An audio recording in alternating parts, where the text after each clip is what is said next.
At 2:28 p.m. on August 28, 2003, a middle-aged pizza delivery man named Brian Wells walked into a PNC bank in Erie, Pennsylvania. He had a short cane in his right hand and a strange bulge under the collar of his t-shirt. Wells, 46 and balding, passed the teller a note. Gather employees with access codes to vault and work fast to fill the bag with $250,000, it said. You only have 15 minutes. Then he lifted his shirt to reveal a heavy box-like device dangling from his neck. According to the note, it was a bomb. The teller, who told Wells there was no way to get into the vault at that time, filled a bag with cash, $8,702, and handed it over. Wells walked out, sucking on a dum-dum lollipop he grabbed from the counter, hopped into his car, and drove off. He didn't get far. Some 15 minutes later, state troopers spotted Wells standing outside his Geo Metro in a nearby parking lot, surrounded him, and tossed him to the pavement, cuffing his hands behind his back. Wells told the troopers that while out on a delivery, he had been accosted by a group of black men who chained the bomb around his neck at gunpoint and forced him to rob the bank. It's gonna go off, he told them in desperation. I'm not lying. The officers called the bomb squad and took position behind their cars. Guns were drawn. For 25 minutes, Wells remained seated on the pavement, his legs curled beneath him. Did you call my boss? Wells asked the trooper at one point, apparently concerned that his employer would think he was shirking his duties. Suddenly, the device started to emit an accelerating beeping noise. Wells fidgeted. It looked like he was trying to scoot backwards to somehow escape the bomb strapped to his neck. Beep, beep, beep. Boom. The device detonated, blasting him violently onto his back and ripping a 5-inch gash in his chest. The pizza delivery man took a few last gasps and died on the pavement. It was 3:18 p.m. The bomb squad arrived 3 minutes later. The police began sorting through a trove of physical evidence. In Wells' car, they discovered the 2-foot-long cane, which turned out to be an ingeniously crafted homemade gun. The bomb itself was likewise a marvel of DIY design and construction. The device consisted of 2 parts: a triple-banded metal collar with 4 keyholes and a 3-digit combination lock, and an iron box containing 2 6-inch pipe bombs loaded with double-base smokeless powder. The hinged collar locked around Wells' neck like a giant handcuff. Investigators could tell that it had been built using professional tools.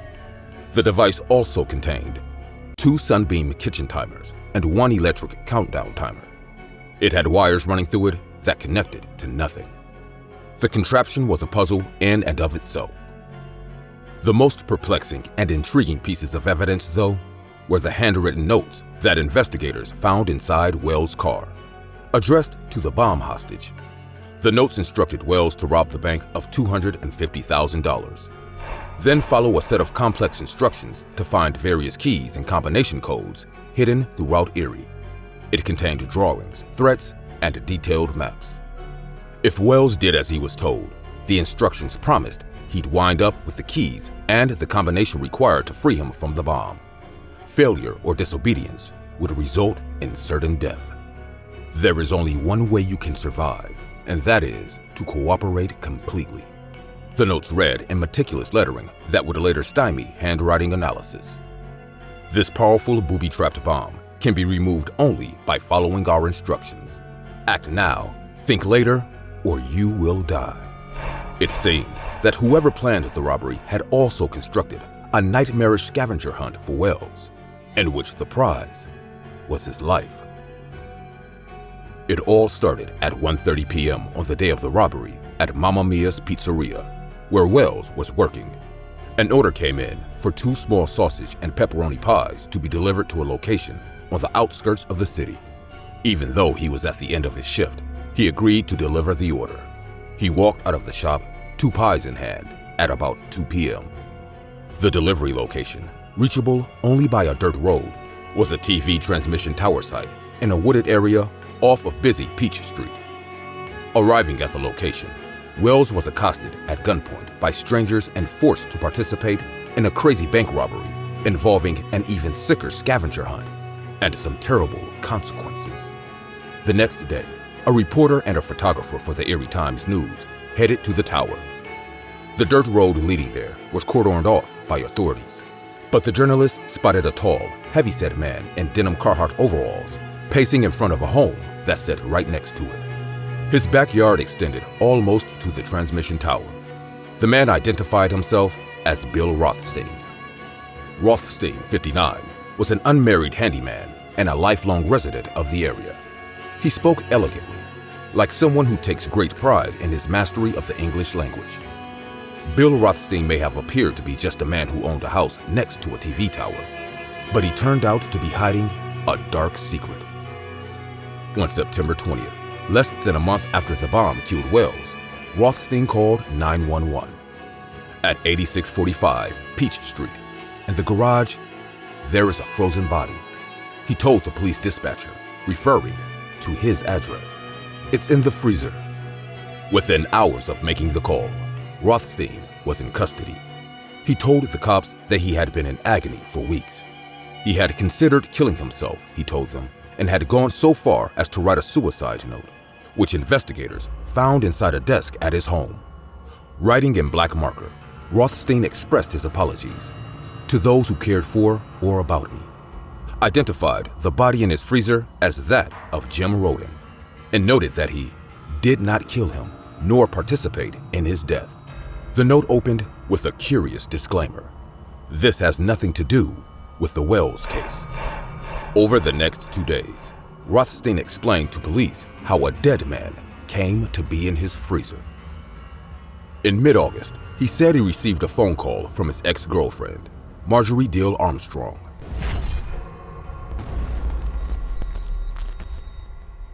Who he had dated in the 1960s and early 1970s. Dill Armstrong told him that she had shot her live-in boyfriend, James Roden, in the back with a Remington 12-gauge shotgun in a dispute over money. Now she needed help removing the body and cleaning up the scene inside her Erie home, about 10 miles from Rothstein's place. Rothstein did what she asked. He kept the corpse in a chest freezer in his garage for 5 weeks. He painstakingly melted down the murder weapon and scattered the pieces around Erie County. But Rothstein said he couldn't go through with the plan to grind up the body, and he called 911 because he was afraid of what Dill Armstrong might do to him. On September 21st, the day after Rothstein called 911, Dill Armstrong was arrested for the murder of Roden. 16 months later, in January 2005, she pleaded guilty but was mentally ill and was sentenced to 7 to 20 years in state prison. Later, she admitted that she knew about it, that she had supplied the kitchen timers that were used in the bomb, and that she was within a mile of the bank at the time of the robbery. She also said that Wells, the dead pizza delivery guy, was not just a victim, but had been in on the plan. And so was Rothstein, the man who turned her in for Roden's murder. She asserted he had masterminded the whole thing. But even as Dill Armstrong pointed the finger at Rothstein, she was implicating herself. Investigators had begun to suspect that Dill Armstrong was behind the Collar Bomb plot. Then, in late 2005, a witness came forward to say an ex-television repairman turned crack dealer named Kenneth Barnes was also involved.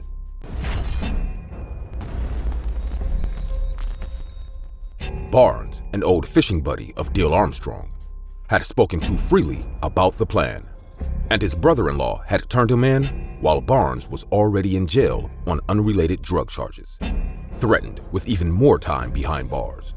Barnes confirmed the Fed's belief that Dill Armstrong was the mastermind behind the Collar Bomb plot. He claimed she needed the cash so that she could pay him to kill her father, who she believed was blowing through his fortune. Dill Armstrong and Barnes were charged with carrying out the sensational crime, a plot that Dill Armstrong had put into motion, and Wells, the purported victim, was another. Pulling together information culled from more than 1,000 interviews over almost 4 years, the indictment charged that Wells was in on the scheme from the beginning. He had agreed to rob the bank wearing what he thought was a fake bomb. The scavenger hunt, he was told, was simply a ruse to fool the cops. If he got caught, he could point to the menacing instructions as evidence that he was merely following orders. But over time, Buchanan said Wells went from being a planner to an unwilling participant. At some point, instead of merely playing the part of a hostage, Wells was double-crossed and became one. The fake bomb turned out to be a real one, and the scavenger hunt went from a clever piece of misdirection to a real-life race against the clock. Barnes pleaded guilty in September 2008 to the conspiracy and weapons charges involved in the Collar Bomb plot. He was sentenced to 45 years behind bars, but he agreed to testify against Dale Armstrong in the hope of getting his sentence reduced. So was it a murder covered up by a heist, or a heist to overlook some murders? No one will get the exact answers, and that's what makes this incident one of the most chilling money heists in the world of true crime. Hey guys, I hope you're enjoying the video. If so, please leave a like. And also, a small percentage of people that watch my videos are actually subscribed. If you want to support this channel and make this channel reach the 1 million mark, please consider subscribing. It's free and you can change your mind later. Enjoy. The Antwerp diamond heist, dubbed the heist of the century, was the largest diamond heist of all time. Since then, the heist was classified to be one of the largest robberies in history. Thieves stole loose diamonds, gold, silver, and other types of jewelry valued at more than $100 million. It took place in Antwerp, Belgium, during the weekend of the 15th and 16th February 2003. Though arrests were made and time was served, most of the diamonds stolen remain unrecovered. The vault that housed the diamonds is situated 2 floors below the main floor. It was protected by multiple security mechanisms, including a lock with 100 million possible combinations. The building itself had a private security force and was located in the heavily guarded and monitored Antwerp Diamond District. The theft was carried out by a 5-man team, led by Leonardo, a professional thief who was skilled in social manipulation. Leonardo had rented space in the Diamond District and was arrested after being connected to the crime by DNA evidence from a partially eaten salami sandwich found near the crime scene. In addition to Leonardo, the team consisted of at least 4 other members whom Leonardo gave aliases during interviews, though he refused to specify whom each alias referred to. Speedy, described as an anxious and paranoid man. He was a longtime friend of Leonardo and was the one responsible for scattering the rubbish in the woods. Most likely the alias of Pietro Tavano. The Monster, described as a tall, muscular man. He was an expert lockpicker, electrician, mechanic, and driver, and was very strong. Most likely the alias of Ferdinando Finotti. The Genius, a specialist in alarm systems. Most likely the alias of Simon, an electronics expert known to be linked to a series of robberies. The King of Keys, an older man. He was described as one of the best key forgers in the world. His true identity is unknown, and he remains the only member of the crew to escape apprehension by the police. The group conducted detailed surveillance of the Diamond Center, using camera pens to take pictures of the center and the vault covertly. Leonardo's frequent visits, under the guise of being a diamond merchant, caused security to become used to his presence, and thus lax. A small camera was hidden above the vault door by the group, being difficult to see when the ceiling lights were on. It would observe guards opening the door and record the combination he used. It would then broadcast its data to a sensor, which the group had hidden inside an ordinary-looking red fire extinguisher in a nearby storage room in the center.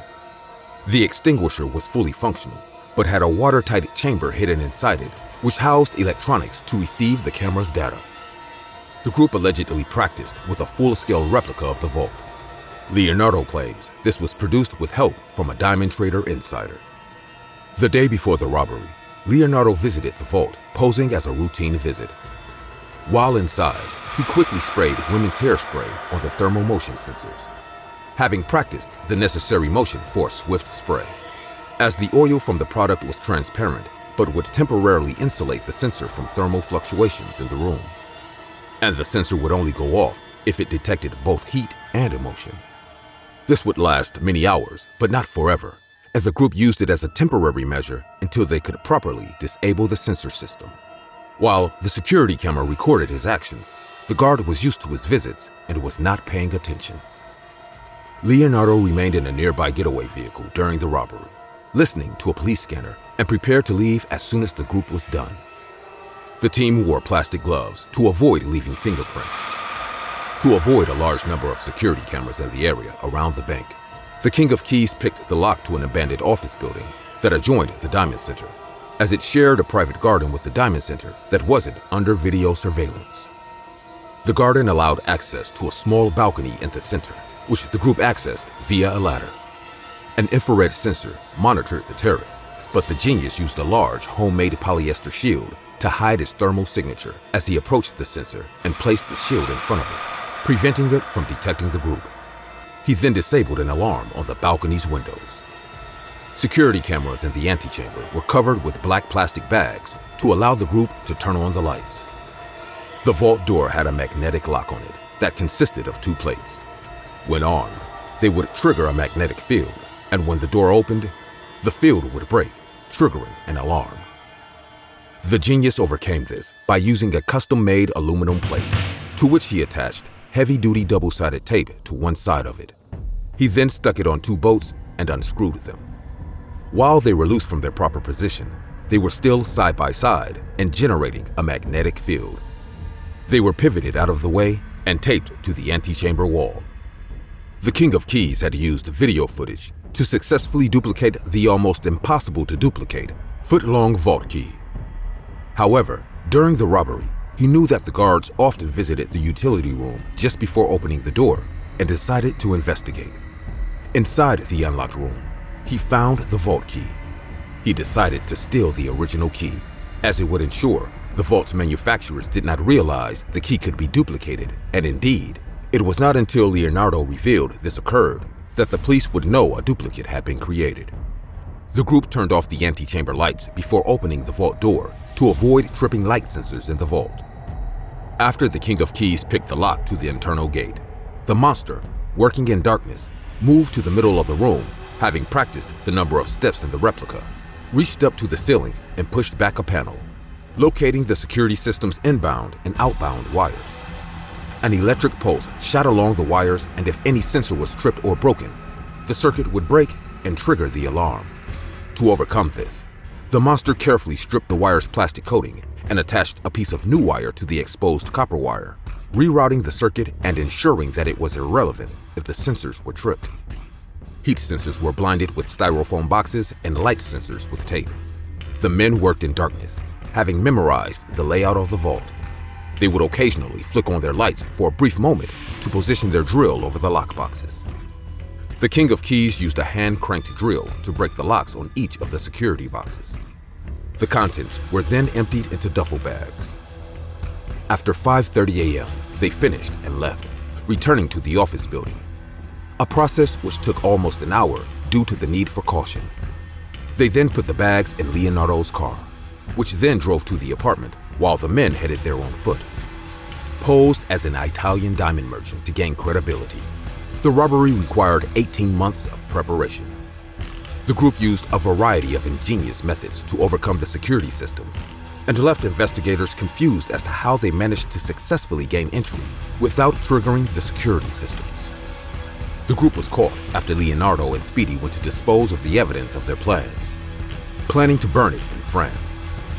Speedy was overcome with panic at the prospect of transporting such incriminating evidence and insisted they dispose of it in a nearby forest. However, Speedy suffered a panic attack and disposed of the evidence poorly, hurling it into the bushes and mud rather than burning it. Leonardo was busy burning his evidence, and when he discovered what Speedy had done, he decided it would take too long to gather everything up and they needed to leave, confident that nobody would find their rubbish. However, a local hunter owned the land and called the police when he found the rubbish the next day, believing it to be caused by local teenagers he had previously had disputes with. When he mentioned that some of the rubbish consisted of envelopes from the Antwerp Diamond Center, the police immediately investigated. The evidence from the rubbish was enough to allow the police to gain a lead, and they were eventually able to identify Leonardo from security footage from a nearby grocery store where he had purchased a sandwich. A receipt for the sandwich was amongst the rubbish. After the robbery, Leonardo and his team stole the security footage to conceal their identities. More than 123 out of 160 safe deposit boxes were forced open, each of which was made of steel and copper and had both a key lock and combination lock. Leonardo was found guilty of orchestrating the heist. He is considered to be the leader of a ring of Italian thieves called La Scuola di Torino, the School of Turin, who carried out the crime. He was sentenced to 10 years in prison by the Court of Appeal of Antwerp in 2005, but had since been released on parole in 2009. In 2011, a European arrest warrant was issued against him after he was found to have violated his parole conditions. One of these conditions was that he needed to compensate the victims of the heist, which he never made any attempt at. As a consequence, he was arrested again in 2013 at the Charles de Gaulle Airport in Paris during a layover from the United States to Turin, and was made to serve the remainder of his prison sentence until 2017.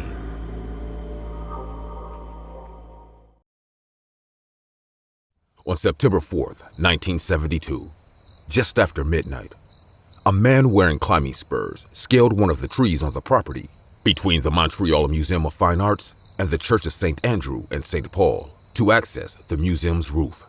He then lowered a ladder, two men waiting below. The trio entered the building through a skylight that was under repair, which had left its security alarm disabled. They descended inside from the third-story rooftop by sliding down a 15-meter length of rope.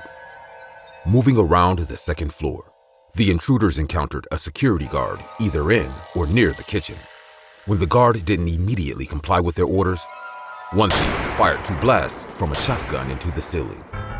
The other 2 guards on duty heard the noise and responded, but were overcome, and the security staff were bound, gagged, and left in a lecture hall on the first floor. The guards later described to police 2 men with long hair wearing ski masks and armed with guns. One spoke French, and the other spoke English. They heard the voice of a third man who also spoke French, but they never saw him. The thieves spent 30 minutes gathering paintings and artifacts. They'd selected a few dozen canvases off the walls, but when an alarm on the side entrance was tripped, they fled out the door with what they could carry: 39 pieces of jewelry and 18 paintings, including works by Corot, Courbet, Delacroix, Bruegel the Elder, Rubens, and Rembrandt, then valued at $1 million. Museum officials estimated a total of $2 million in stolen property. Then curator of decorative arts, Ruth Jackson, who was among the first museum staff to report the scene, found the gallery ransacked. Shattered display cases, torn backings, and many 100-year-old frames cracked to pieces. The stack of paintings left behind contained a Picasso, an El Greco, 2 Goyas, a Renoir, and another Rembrandt. With what they'd proposed to remove, Jackson later told, the robbers meant to clear out the museum as it seems. The Wednesday prior to the MMFA robbery, there was another art theft less than an hour away.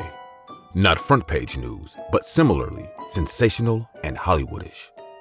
On August 30th, 1972, 3 hooded armed men made off with a reported $50,000 in paintings from the Oka Summer residence of Agnes Meldrum, who ran a successful trucking and storage business in Montreal. The robbers tied up the gardener, looted the place, and climbed down what the Gazette described as a 600-foot bluff to a waiting motorboat docked below on Lake of Two Mountains. Again, 2 thieves spoke French, the other spoke English. At the time, the newspaper said police noted the similarities between the 2 crimes, though it was later concluded the thefts were unrelated. For weeks after the museum robbery, police surveilled a group of students who were known to museum staff. The tale was fruitless and eventually called off with no arrests made. Police also considered the possibility of an inside job and questioned museum staff. It was determined none were involved. In a 2010 interview, Bill Banty, museum spokesperson at the time of the robbery, now deceased, told no one on the museum staff was involved. If there was any inside information, it probably emanated from the people working on the skylight repairs. Police also questioned those workers and ultimately cleared them of any direct involvement. The first call came within days of the crime. A nasal voice with a European accent instructed the museum to send someone to a phone booth near McGill University at Sherbrooke in Metcalfe. There, the museum security director answered a call, which told him to pick up a discarded cigarette pack from the ground nearby. Inside, he found a pendant, one of the missing pieces of jewelry. Communication between the thieves and the museum continued by phone and by mail. A brown envelope received October 26, 1972, contained a snapshot, or multiple snapshots, according to some accounts, of the stolen artwork all laid out together. The envelope was marked Port of Montreal, perhaps a sign or maybe a bluff, since the city's seaport was linked with the West End Gang, an Irish crime group active then and today. The thieves asked for $500,000 for the return of the stolen goods. Then they reduced it to $250,000. Museum director David Giles Carter, also now deceased, suggested that the group surrender a painting to prove that they were still in their possession. Carter was instructed to check a locker at the rail station. He again sent the museum security director to investigate, who found one of the panels attributed to Bruegel, landscape with vehicles and cattle. Shortly after, Carter arranged an exchange of cash for an additional painting. It was to be set up, though, with an undercover cop playing the middleman sent to the meeting place with the money. But a Langale police cruiser, unaware of the operation, drove by the area and scared off the thieves, who called the museum the next day angry about the trap. Carter didn't hear from them again for months. In the early summer of 1973, a museum board member received communications from someone who said they had information about the paintings. A Montreal insurance adjuster named André Dequoy spoke with the anonymous caller and thought the tip held promise. The museum agreed to put up $10,000 if Dequoy would deliver the money to the caller. Dequoy set off one afternoon around 2 p.m. with an envelope full of money. He went to the downtown phone booth the caller had specified. From there, he was led to other phone booths at Bluebonnet's horse racing track on St. Laurent Boulevard and at the Henri Bourassa metro station. Dequoy crisscrossed the city, shuttling between 11 different phone booths by 4 a.m. He was finally instructed to leave the money at the foot of a sign in a vacant lot on St. Martin Boulevard. He returned to the phone booth near the Henri Bourassa metro station as instructed, where the painting's whereabouts were finally to be revealed to him. But the phone never rang. He went back to his office and a call came through at 8 a.m. The caller told him the artwork had been left at a motel in Laval. Police combed the building, but didn't find a thing. As far as published accounts of the various recovery efforts go, the story ends here. 14 paintings were left behind in the museum, not 18. And the total value of the stolen property was significantly larger than reported. $5 million. The stolen Rembrandt alone, it said, was worth $1.75 million.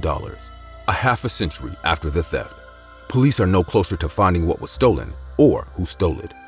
In fact, they might be further away. Even the record of the crime is disappearing. Perhaps even by the time this story has gone to print, one of Montreal's missing paintings will turn up at an auction somewhere in the world. Most art recoveries happen when the party holding the property tries to monetize it. The major auction houses are committed to the restitution of stolen goods, and so the painting will be returned to its legal owner, which at this point is a group of insurance companies. Until then, there's no one to be identified for pulling off one of the biggest museum heists in the history of the world.